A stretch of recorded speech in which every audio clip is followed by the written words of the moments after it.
शाम को 4 बजे से लेकर 7 बजे के बीच में शंकर और पार्वती के भ्रमण का समय रहता है। मेरे देव अधिदेव महादेव और माता पार्वती के भ्रमण का समय, भगवान शंकर पार्वती घूमने को निकल गए।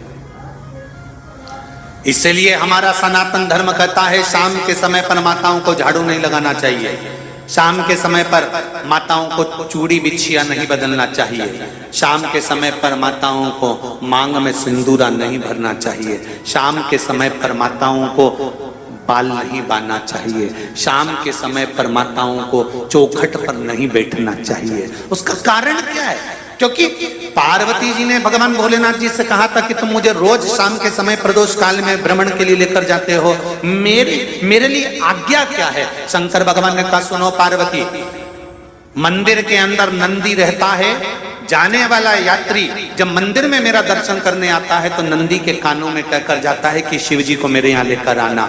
मैं नंदी के अनुसार उनके घर जाता हूँ, मेरा काम है उनका कल्याण करना और तेरा काम है उनके घर की नारी को अखंड सौभाग्यवती का वर प्रदान करना, ये तेरा काम। तब पार्वती माता ने कहा अखंड सौभाग्यवती होने का वर मैं तो दे दूंगी, पर उस समय पर माताएं चूड़ी बदल रही होगी, हाथ से चूड़ी निकाल रही होगी तो मैं वर कैसे दे सकती हूँ? मांग भर रही होगी तो मैं वर कैसे दे सकती हूँ? उस समय पर चूड़ी बिछिया बदला जा रहा होगा तो मैं वर कैसे दे सकती हूँ? उस समय पर झाड़ू लग रही होगी तो मैं लक्ष्मी को वहां कैसे भेज सकती हूँ? आप बताओ। तो शंकर भगवान ने कहा प्रदोष का समय एक ऐसा समय होता है, शाम का समय ऐसा होता है जिस समय पर केवल शंकर और पार्वती की आराधना का समय होता है। हम तो कई लोगों से कहते हैं अगर आपके यहां संपदा नहीं आ रही है, बहुत मेहनत कर रहे हो, फल नहीं मिल रहा, कहीं नौकरी, कहीं सर्विस या कहीं व्यापार या व्यवसाय में कहीं तकलीफ आ रही है, हम सबसे कहते हैं शाम का समय पकड़ लो, शंकर जी के मंदिर में दिया लगाना प्रारंभ कर दो। शिव मंदिर में अगर दिया नहीं लगा रहे हो तो बेलपत्री के पेड़ के नीचे दिया लगा।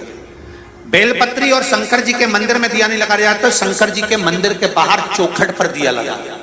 इतना भी नहीं कर सकते तो अपने घर के बाहर अपने द्वार पर दिया लगा दो, पर शंकर जी के नाम का श्री शिवाय नमस्तुभ्यम बोलकर शंकर भगवान को याद कर कर अपनी कामना कर कर बाबा का स्मरण कर कर पंचाक्षर मंत्र नमः शिवाय, षडाक्षर मंत्र ओम नमः शिवाय, द्वादशाक्षर मंत्र ओम नमो भगवते वासुदेवाय, जो मंत्र तुमको याद है उसका स्मरण कर कर लक्ष्मी हो चाहे नारायण हो चाहे राम हो चाहे कृष्ण हो, स्मरण कर कर शाम के समय बाहर दिया लगा दो, दरवाजे के पास लगा दो। वो सुनेगा जरूर, आएगा तो उसका वेलकम जरूर होगा और वो कुछ देकर जरूर जाएगा।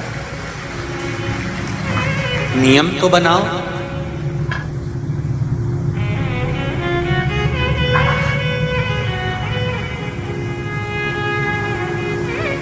उसकी चौखट पर जाकर कहना प्रारंभ।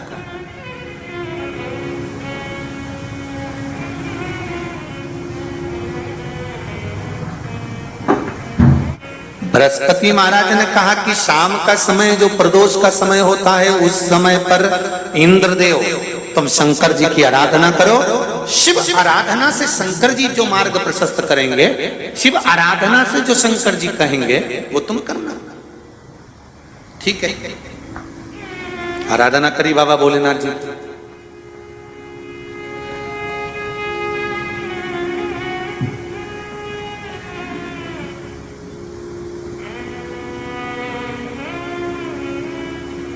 मालूम नहीं था इंद्रदेव को।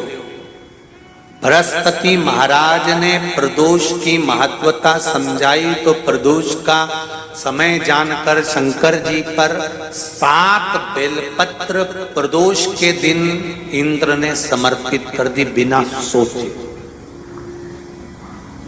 कितनी बेलपत्र? 7। प्रदोष का व्रत करो चाहे ना करो, मंदिर में चढ़ी हुई बेलपत्र को उठा लो,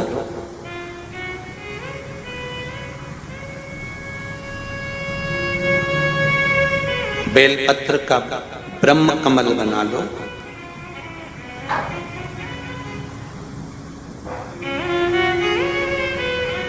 ब्रह्म कमल का मतलब होता है डंडी बीच में रहे, आसपास पत्तियां रहे।